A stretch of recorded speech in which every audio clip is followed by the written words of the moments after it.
Hello বন্ধুগণ, তো আজকে প্রথমবার কলেজে গিয়ে ক্যান্টিনে খেলাম আমরা।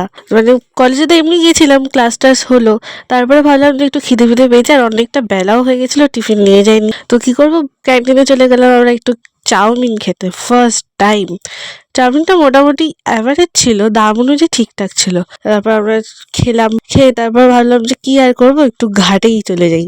মানে কলেজের থেকে ঘাটটা এত কাছে হওয়ায় প্রায়ই চলো ঘাটে চলো গিয়ে ঘুরে আসি। তারপর আমরা চলে গেলাম হাঁটতে হাঁটতে ঘাটে ঘাটে ওখানে গিয়ে অনেকগুলো ছবি ভিডিও তুললাম গঙ্গার, যাতে পরে একটু ভিডিও বানাতে পারি। নিজেরা বসে আরও কয়েকটা ছবি তুললাম, নিজেদের ছবি তুললাম। তারপর একদম সামনে গিয়ে ওর গায়ে জল ছেটাচ্ছে, মানে ঠান্ডা পড়বে পড়বে করছে, তার মধ্যে ওরা জল নিয়ে খেলছে।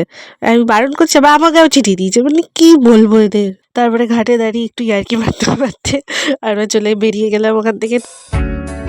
তারপর আমি, দীপান্বিতা, সমৃদ্ধি একেবারে একসাথে বাসে উঠে বাড়ি চলে এসেছি। তো এইভাবেই কাটলো। ভালো থাকবেন, থ্যাংক ইউ, টাটা।